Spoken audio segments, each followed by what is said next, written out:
over to see a man I didn't know, Vance Connor. He said he was in trouble. Vance Connor owned a large sugar company. He was considered a big man. In the fog, I was having trouble finding Connor's house when I saw a man resting on a doorstep. I figured he might be able to help. But he was dead.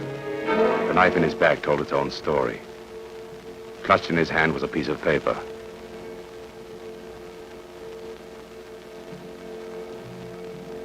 On it was printed the name and address of Vance Connor.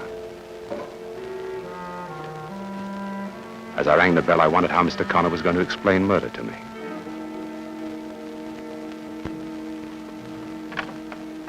Oh, Lanyard, come in. Wait a minute, Connor. Take a look.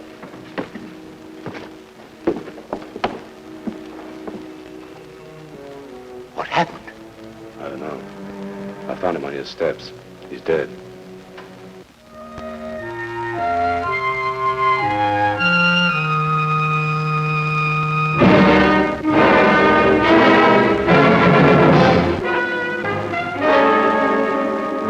Police, please.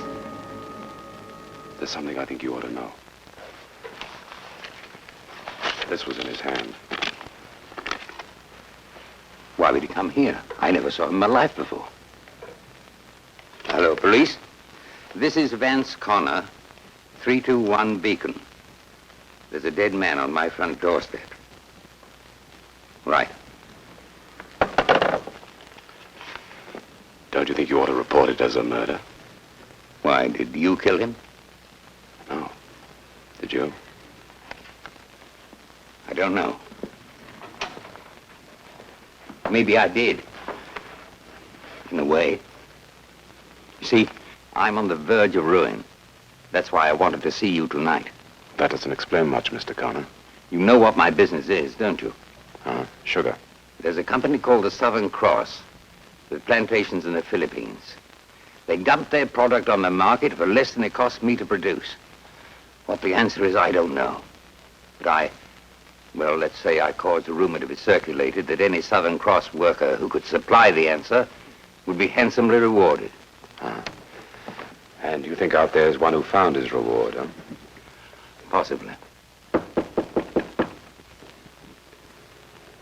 Isn't that someone at the door?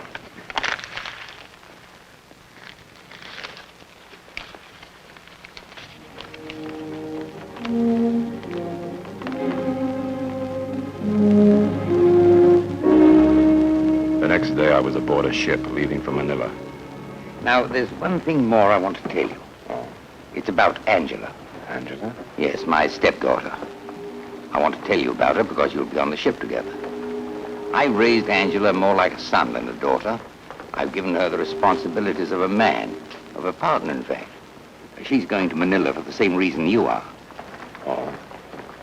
You didn't tell me that. Come on. Hello, Dad. So close to sailing time, I gave up expecting you. We were delayed. This is my friend, Michael Lanyard. Oh. He's sailing with you, and I've told him to look out for you. Mr. Lanyard, I'm going to love being looked out for. Well, goodbye. I'll take care of everything while you're away. Bye. Connor and I went to the gangway. There wasn't much to say to each other, only I couldn't help but wonder. Well, goodbye. Good luck. Thanks, Connor.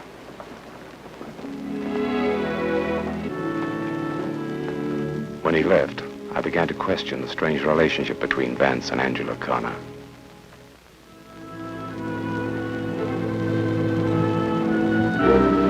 You've made this trip before, haven't you? So many times I've lost track. With your father? My stepfather. Vance told me you were a friend of his. But you're not, are you? No. You're here to protect me? No. To keep an eye on you. Isn't that it? No. You know, Michael, in a way, you fascinate me. Oh.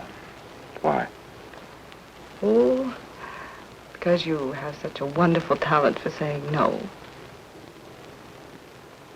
Think so. But don't let it fool you. Because I can't say yes.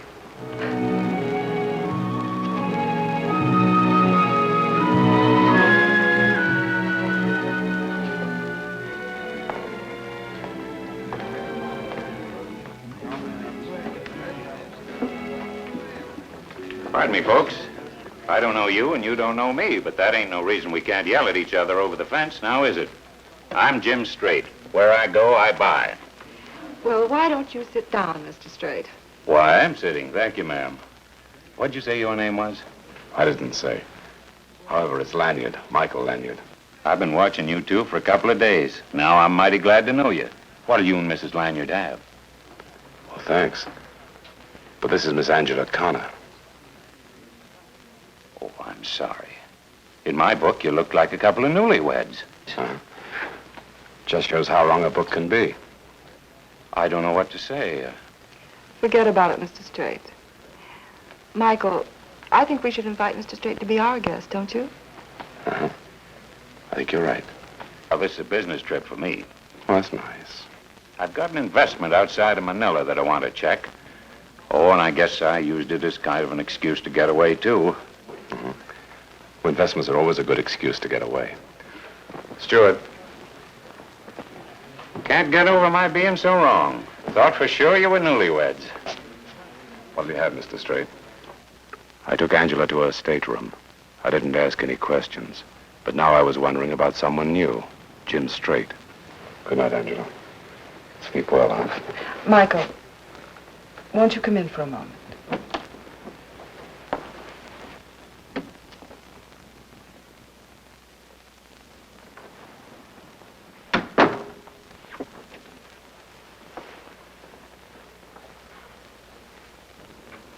Maria. My jewel case, you know the one. Would you bring it? And hang these up. Maybe it isn't important, but I'd like you to take care of something for me while we're on the ship. Oh. If it's jewelry, why don't you leave it with the purser? Well, I would, except I think it might be safer with you. It's nothing, really. But please, don't open it. You don't mind? No, I don't mind. In a way, though, I do mind being taken for a fool. Is that what you think I'm doing? Frankly, Angela, I don't know what to think. Good night.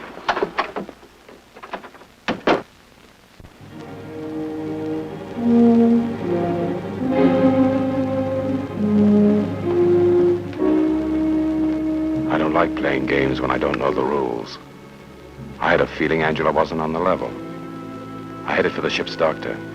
She'd asked me not to open the case, but she hadn't asked me not to have it x-rayed. The x-ray picture told its own story. I decided to go back to Angela's stateroom. I remembered her stepfather had tried to explain a murdered man to me. Now I wanted to hear Angela's reason for playing me for a fool. I figured, too, it was time to stop wondering and maybe start putting the pieces together.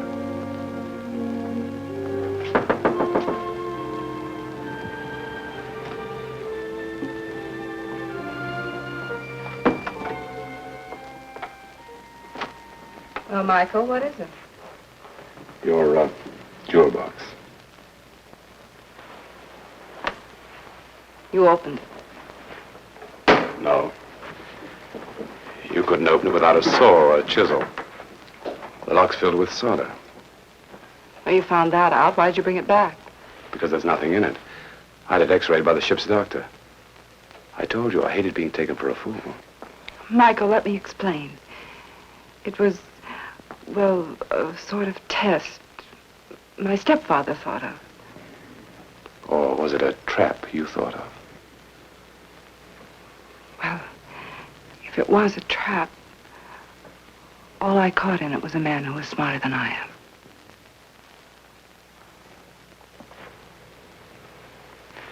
Next time, don't be so obvious, huh?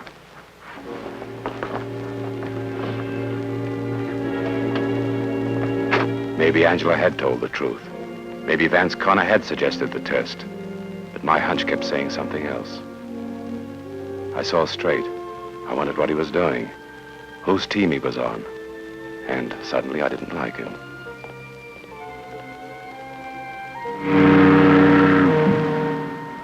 I was glad to be alone for a moment. No Straight, no Angela. I'd given Straight several opportunities to make a move, but so far nothing had happened. I was either wrong about Straight, or he was playing it very smart. and then I heard a muffled gunshot. I started in the direction of the shot. Somebody had been a target. I wondered who. And I recognized it. It was Angela's coat. Now I knew who had been killed and thrown overboard. I made myself 2 promises. I'd find the person who had murdered her, and I'd get the answer to the low-cost sugar being sold by Southern Cross. I had a feeling that both things were tied together. Oh, hello, Michael. For a moment, I didn't believe my eyes. Then I realized that someone had been fooled by Angela's coat. I asked about her maid. Angela said she was out. I told her what had happened, that her maid had been killed by mistake. She was shocked. I realized Angela had been honest with me from the start. I added that until we arrived in Manila, she wasn't going to get out of my sight. I didn't want anyone to have a second chance.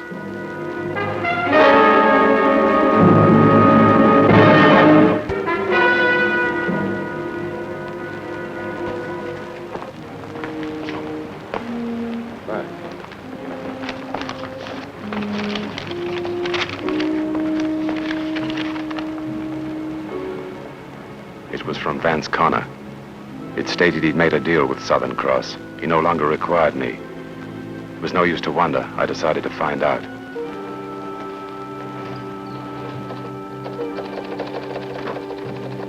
I sent Connor a radiogram. I asked him to reconfirm his message to me. I told him to do it fast.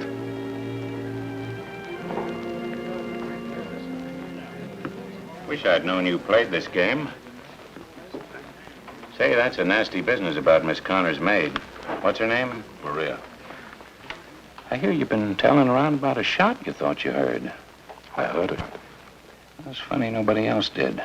But if there was a shot, sounds sort of like murder. You know what I'd do? No. I'd look for the gun. You think you'd find it at the bottom of the ocean? Bottom of the ocean? If you'd killed her, isn't that where it would be? Yeah, maybe you're right. On a boat, I guess it's easy to get rid of a gun. Thanks.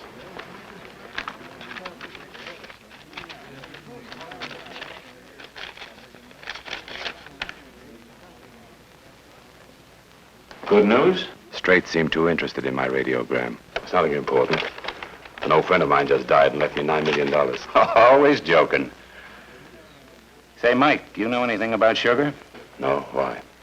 Well, as a stockholder in a company called Southern Cross, I'm going out to inspect what I've got my money in. That's why I'm making this trip. You can see the Southern Cross plantation where tourists are never allowed. What do you say? What do I say about what? Coming with me, I mean, as my guest. You see a lot more of the islands than you ever would any other way. How about it? That's the best proposition I've had all day. Good.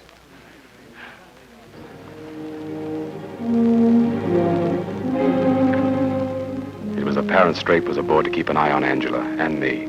He had sent me that phony radiogram. When it failed, he made a snap decision. Invited me to the Southern Cross plantation. I wondered why he'd killed Angela's maid. I didn't have that answer, but I knew things were going to move fast from now on. Mike, what happens tomorrow after we get to Manila? Straight invited me to visit a sugar plantation. The Southern Cross. Isn't that unusual? Possibly a little dangerous? Dangerous? No, I don't think so. Anyway, danger makes life a little more interesting. Does it, Mike? Is that what you look for? Sometimes. I don't want anything to happen to you. 2 days later, we reached the Southern Cross plantation. We made the trip in one of their boats. Straight told me the company owned the whole island. Cane fields, refineries, warehouses, and harbor. Then I got my first look at Colonel Valenza's house. Or maybe he would call it a castle. I had the feeling I'd walked into an armed camp. And I began to wonder again. Colonel Valenza's appearance didn't surprise me. Colonel Valenza, I'm Jim Straight. Glad to see you, senor. This is Michael Lanyard. Senor Lanyard, happy to meet you. Thank you, Colonel. I hope I haven't inconvenienced you by bringing along a friend. Not at all, Senor Straight, not at all. You seem to have quite an operation here, Colonel.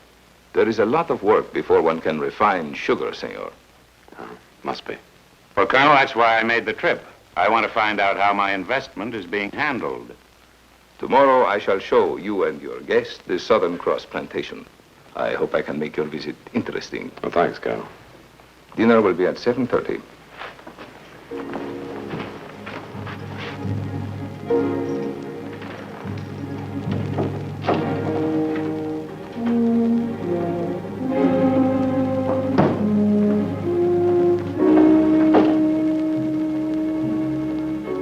The next morning, I decided to look the island over alone. But I wasn't alone. In a way, I was a prisoner. As Valenza started his tour, I began to think. Vance Connor had sent for me. On his doorstep, I'd found a dead man. Connor said he'd be bankrupt unless he could find the answer as to how Southern Cross sold sugar for less than his company could produce it. I thought about Strait. I thought about Angela's maid who'd been killed by mistake. I thought about how worried Angela had been when I told her I'd accepted Strait's invitation. Then I had the feeling that Southern Cross had a plan much bigger than just low-cost sugar. The answer was here on the plantation. Valenza carefully avoided certain roads. We went only where he wanted to go. I saw cane fields, brush, and more cane fields. And I knew what he avoided had to be important. And maybe that was the answer.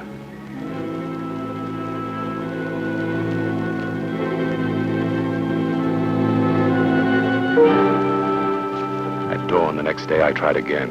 I was lucky. Neither Valenza nor Strait was around. I began to search the areas that Valenza had so carefully avoided.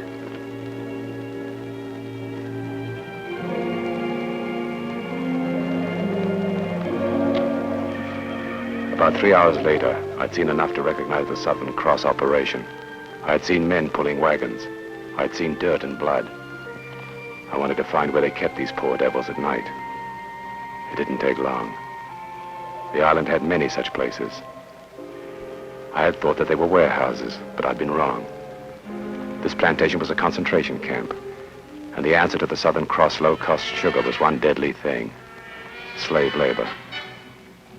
It was a familiar pattern, and it turned my stomach. I had all the answers, and if I was lucky, Vance Connor could have them too. You were out early, senor. Maybe you had trouble sleeping. Something on your mind, perhaps?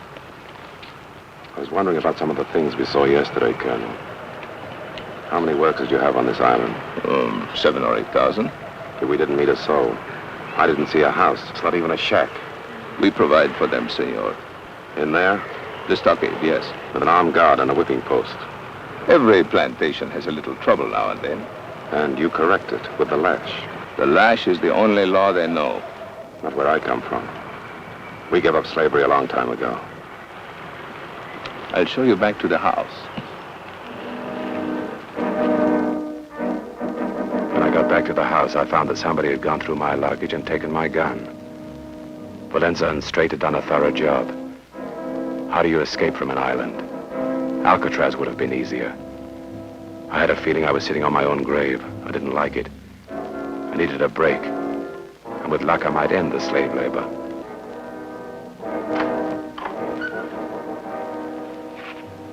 Hello, Michael. Hello, Angela.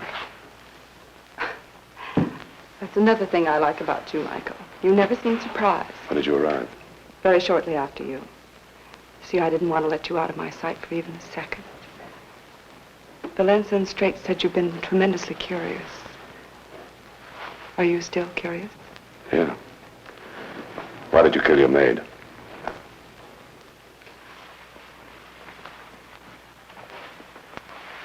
You deserve an answer for that, Michael. She became too inquisitive. She started to guess a lot of the right answers. She wanted money. I don't like blackmail. It's interesting. You see how it is? I made a mistake. I admit it. Mistake, Michael? I thought you loved your stepfather. I thought you were working for him instead of against him. Now you think I'm some sort of a traitor. Is that it? I suppose so. Traitor to what? I've hated Vance Connor ever since I can remember. He always said he'd bring me up to be a man. Or maybe he did. Just man enough to ruin him. Why do you want to? I don't have to tell you, Mike. But I want to. I want you to understand. It's because I have a dream. Today, a small island in the Philippines. Tomorrow, who knows? Who knows? Michael, I have a rather large voice in this operation. I have only to say the word and it would be done.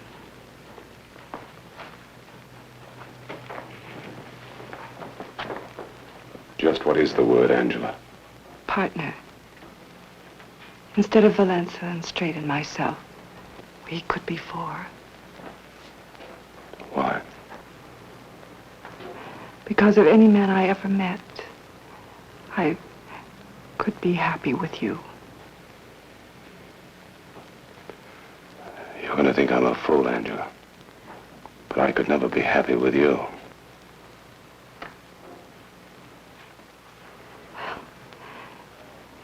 You are a fool.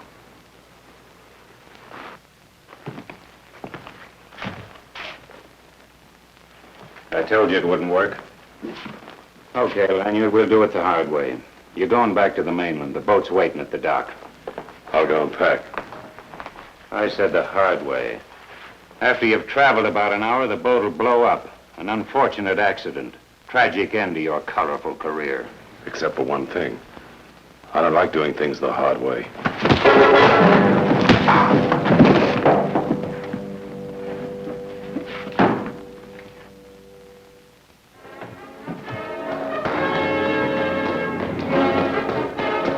It wasn't over yet. I had to stay out of Valenza's hands long enough to reach one of the camps. I knew if I could free a few hundred men, the Southern Cross Empire would fall. I could still hear Angela's words. Today, a small island.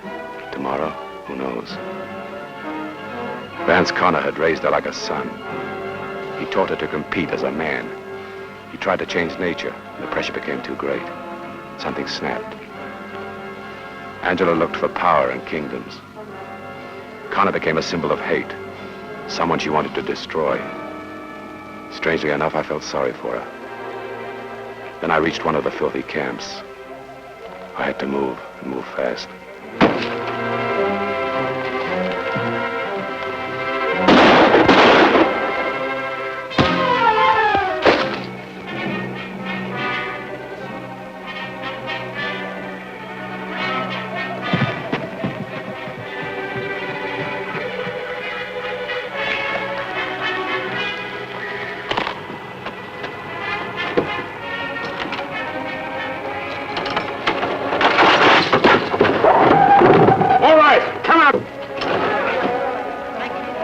Out slowly. I needed their help. Then I heard Valenza.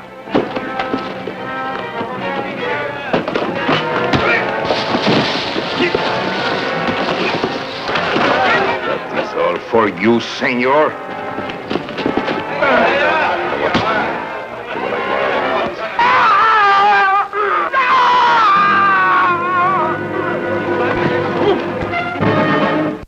That's about all I can tell you, Connor. When the men found they were free, they went mad. Angela died instantly, a bullet in her heart. What about the others? Straight and Valenza weren't quite so fortunate. I don't understand. I raised Angela. I brought her up as if she were my own. Treated her as if she were a full partner. As if she were a man. I trusted her. Why should she turn on me? Maybe she felt you cheated her. Maybe she wanted to be treated as a woman.